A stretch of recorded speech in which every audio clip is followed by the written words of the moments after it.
Hello मेरे प्यारे साथियों, कैसे हो आप? उम्मीद करता हूँ आप सभी काफ़ी अच्छे होंगे, मस्त होंगे।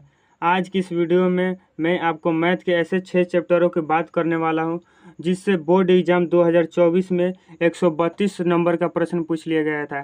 ठीक है साथियों, आप कहेंगे 100 नंबर के पेपर में होता है 132 नंबर कैसे पूछ ले? क्योंकि आप जानते हैं दोस्तों, हमारा जो प्रश्न है दोगुने पूछा है, यानी 200 नंबर का हमारा क्या हो रहा है, एग्जाम हो रहा है।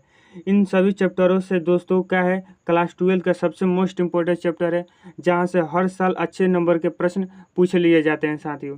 देखिए, चलिए हम एक एक करके सभी बातों पर बताते हैं। यदि आप इन 6 चैप्टरों को तैयार कर लेते हैं तो आपका मैथ में 100 प्लस 100/100 नंबर लाने से कोई नहीं रोक सकते हैं साथियों। तो इस वीडियो को अंत तक देखिएगा और ज़्यादा से ज़्यादा भी दोस्तों में शेयर कीजिए।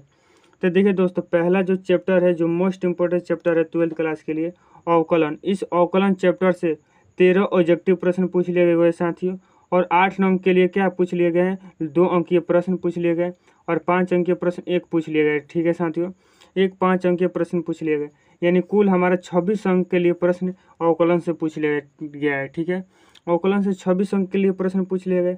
समाकलन की जहाँ बात करें तो समाकलन से 25 ऑब्जेक्टिव, समझ रहे, एक चैप्टर से 25 ऑब्जेक्टिव मिल रहा है। ठीक है, और यहाँ से सब्जेक्टिव कितने 16 अंक के लिए सब्जेक्टिव प्रश्न पूछ लिए गए हैं, और एक वो 5 अंकीय प्रश्न पूछ लिया गया दोस्तों, यानी 46 अंक यहाँ से प्राप्त हो गया।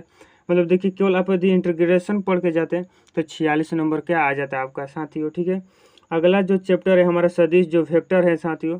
इन सदिश और हमारा 3D मिलाकर तीनों से क्या मिला गया है, सॉरी दोनों से मिलाकर हमारा 24 अंक का ऑब्जेक्टिव पूछ लिया गया है। 24 अंक का ऑब्जेक्टिव पूछ लिया गया है। 2 अंकीय प्रश्न 10 नंबर के पूछ लिया गया, और एक वो 5 अंकीय प्रश्न पूछ लिया गया, यानी कुल यहाँ से क्या 49 नंबर का प्रश्न पूछा गया है साथियों। ठीक है, और सारणी और के मिलाकर, सारणी और अवयव मिलाकर दोस्तों 12 नंबर का ऑब्जेक्टिव पूछा गया है, और जो 4 नंबर के पूछा गया है 2 अंकीय प्रश्न, और 5 अंकीय प्रश्न एक वो पूछ लिया गया है यहाँ से साथियों, यानी कुल यहाँ से 21 नंबर का प्रश्न पूछ लिया गया है। यानी आप इन कुल को जोड़ेंगे तो कुल जानते हैं कितना मिलेगा, 32, 132। मतलब समझ रहे, केवल इन जो चैप्टर हैं दोस्तों, इन जो 6 चैप्टर यदि आप एग्जाम में पढ़ के जाते हैं तो आपको कुल 132 अंक मिल जाते हैं। ठीक है साथियों, आपको देख लीजिए, इन चैप्टरों को आपको हर हालत में क्या तैयार करना है। यदि आपके पास कम समय है, यदि आप नहीं पढ़े हैं, तो मैथ की इन जो चैप्टर है दोस्तों, छः चैप्टरों को अच्छे से तैयार कर लीजिए।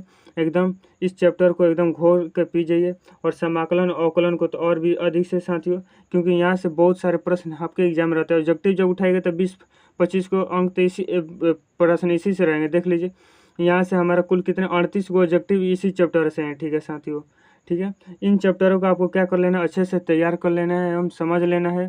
तो वीडियो कैसे लगी, वीडियो अच्छी लगी तो लाइक कर दिए, ज़्यादा से ज़्यादा साथियों में शेयर कीजिए, और इन चैप्टरों को हर हालत में आप तैयार कर लीजिए। ठीक है, धन्यवाद।